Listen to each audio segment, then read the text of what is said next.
Welcome students. जैसा कि आप सभी जानते हैं, आप जो भी कमेंट करते हैं मैं उसको पूरा करने का पूरा प्रयास करता हूं। तो आज हमारे सामने है कंपनी का वित्तीय विवरण, और मैंने इससे पहले वाले वीडियो में इसका थ्योरी अपलोड कर दिया है, समझा दिया है आपको। और यहाँ से शुरू होता है हमारा एक्सरसाइज प्रैक्टिकल प्रॉब्लम। ये वेरी शॉर्ट क्वेश्चन है और ये बना हुआ है। मैं इसको समझा देता हूँ, ठीक है ना, ताकि आपको ना लगे कि मैंने इसको छोड़ के फिर आगे बढ़ाया। ये शॉर्ट क्वेश्चन जो है 1, 2 से लेकर के 3 तक, फिर लॉन्ग क्वेश्चन में 1 से लेकर के 6 तक, ये सारे जो सॉल्व किए हुए हैं, मैं सिर्फ इसको समझा देता हूँ। और 7 नंबर से जो बनाने वाला है तो इसको बना के अपलोड करूँगा, ठीक है ना। आइए, क्या सा दिया है वो हम आपको ज़रा समझाते हैं। क्वेश्चन कह रहा है, कंपनी अधिनियम 13 की सूची 3 के अनुसार निम्न मदों की स्थिति विवरण के मुख्य शीर्षक तथा उप शीर्षक यदि हैं में वर्गीकृत कीजिए। मतलब जो भी आइटम दिए हुए हैं ना, ये कहाँ जाएगा, कौन से हेड में जाएगा, उसके बारे में आपको लिखना है। ये इनकम रिसीव्ड इन एडवांस, मतलब आपको किसी ने एडवांस कुछ रकम दे दिया। यदि कुछ आपको एडवांस मिलता है तो वो अपनी भाषा में कर्जा होता है और कॉमर्स की भाषा में लायबिलिटीज होता है, और ये सीएल है, करंट लायबिलिटीज है।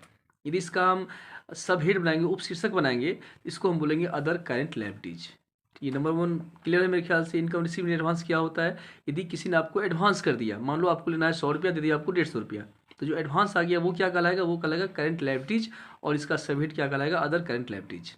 फिर आ गया पूंजीगत अग्रिम, मतलब किसी ने आपको जो है ना लंबे समय के लिए एडवांस दे दिया, ठीक है ना, एक कैपिटल एडवांस।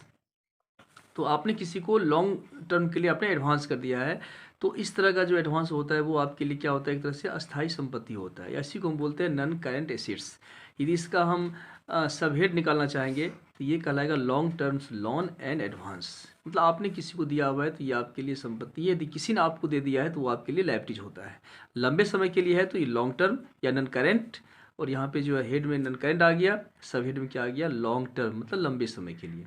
पूंजीगत, ऐसे भी पूंजीगत प्राप्ति जो है ना लायबिलिटीज होती है, पूंजीगत भुगतान क्या होता है? संपत्ति होता है, ठीक है। तो ये क्वेश्चन 1 का जो है 2 पॉइंट था, मैंने आपको रील कर दिया। फिर क्वेश्चन 2 देखते हैं, यहाँ पर क्या सब दिया हुआ है। यहाँ भी सेम कंडीशन है।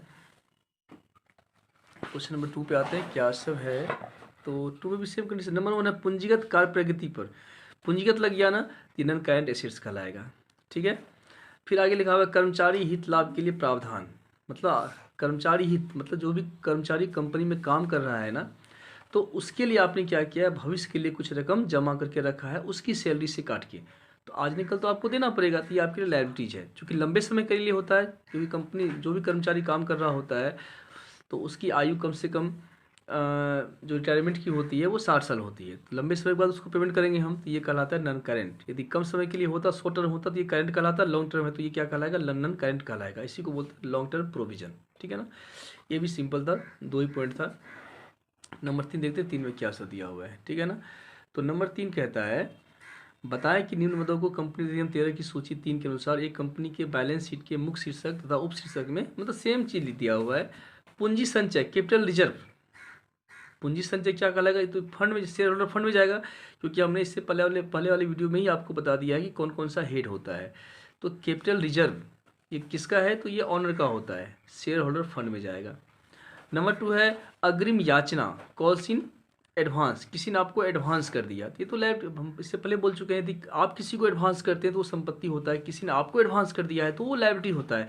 कम समय के लिए है तो करंट, अधिक समय के लिए है तो लॉन्ग टर्म हो जाएगा, या नॉन करंट हो जाएगा, ठीक है। छोटे औजार, टूल्स, इसको अपने भाषा में समझिए। यदि आपके पास कोई गाड़ी है, बाइक है, तो उसको जो है ना नट बोल्ट खोलने का जो मशीन होता है उसको बोलते हैं लूज टूल्स। ये संपत्ति है आपके लिए, करंट एसेट्स, ठीक है ना।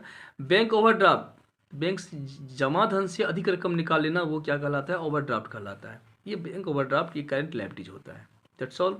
और यदि इसी को हम सब हेड में लेना चाहेंगे तो शॉर्ट टर्म, ठीक है ना। हेड में करंट, और ये सब हेड में सॉरी, यदि लंबे समय के लिए है तो short term, sorry long term, कम समय के लिए है तो शॉर्ट टर्म, ठीक है ना। आइए, ये भी आपका सॉल्व हो गया। नंबर 1 लॉन्ग क्वेश्चन है, यहाँ भी मेरे ख्याल से सेम चीज़ दिया हुआ है। कंपनी अधिनियम 13 की अनुसूची इतना के अनुसार सारा कुछ वही है। मेरे ख्याल से अब आप लोग इसको पढ़ लेंगे, समझ में आ जाएगा। नहीं आएगा तो आप हमें कमेंट करेंगे। एक क्वेश्चन सॉल्व कर ही लेते हैं, क्या सा दिया हुआ है।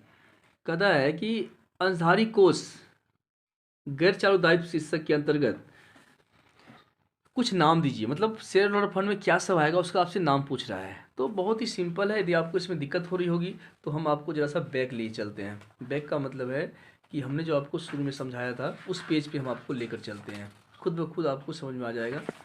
कि ये कहाँ से आया और क्यों आया और क्या सब आना चाहिए, ठीक है ना। यहाँ देखिए, ये देखो, ये हेड है आपका, इसको एक बार आप लोग पढ़ लेंगे अच्छा से। ये बुक में हेड शेयर, ये हेड दिया हुआ है शेयर होल्डर फंड, इसमें क्या सब आएगा, तो ये सारे आइटम आएंगे। दूसरा हेड क्या सब है, नॉन करंट लायबिलिटीज, इसमें ये सब आएगा, ठीक है ना। तीसरा हेड है करंट लायबिलिटीज, ये सब आ जाएगा इसमें। आगे एसेट्स में फिक्स एसेट्स है, ये 3-4 आइटम दिए हुए हैं। नॉन करंट इन्वेस्टमेंट, ये सब दिया हुआ है। डिफर्ड टैक्स एसेट्स, ये सारा क्या है आपका हेड दिया हुआ है, ठीक है ना। इसको आप लोग पढ़ लेंगे, मेरे ख्याल से आपका प्रॉब्लम सॉल्व हो जाएगा। यदि नहीं होता है तो आप में कमेंट करेंगे, वही सब यहाँ पर दिया हुआ है, ठीक है ना। तो 1 से लेकर के जो है ना 6 लॉन्ग क्वेश्चन में भी 1 से लेकर के 6 तक सारा कुछ वही दिया हुआ है। एक बार हम कोई सा क्वेश्चन दूसरा देखते हैं, जैसे ये 5 नंबर है, यहाँ भी वही चीज़ बोल रहा है कि बैलेंस शीट में निम्नलिखित मदेश किस शीर्षक तथा उप शीर्षक के अंतर्गत दिखाई जाएंगी। प्रोविजन फॉर टैक्स, ये तो करंट लायबिलिटीज होता है, क्योंकि टैक्स के लिए आपने रकम जमा करके रखा है, आज न कल आपको देना पड़ेगा। जहाँ पे करंट लग गया तो वहाँ पे शॉर्ट, जहाँ पे नन करंट लग गया वहाँ उसका सब हेड, इसको आप ऐसे समझ लीजिए, जिस वर्ड में जिसके पहले करंट लग गया उसका, जिस हेड में करंट लग गया उसका सब हेड क्या बन जाता है, शॉर्ट टर्म बन जाता है। और जिस हेडिंग में जो नन करंट लग गया उसके सब हेड में क्या बन जाता है, लॉन्ग टर्म बन जाता है, ठीक है ना। करंट एरिया यही सब दिया हुआ है, मेरे ख्याल से और कुछ नहीं है। सीधा हम आते हैं लॉन्ग क्वेश्चन 7 नंबर पे। इसमें जो है कुछ कैलकुलेशन करना है, गुना भाग करना है, फिर आपको आंसर निकालना है। तो आइए देखते हैं क्वेश्चन नंबर 7।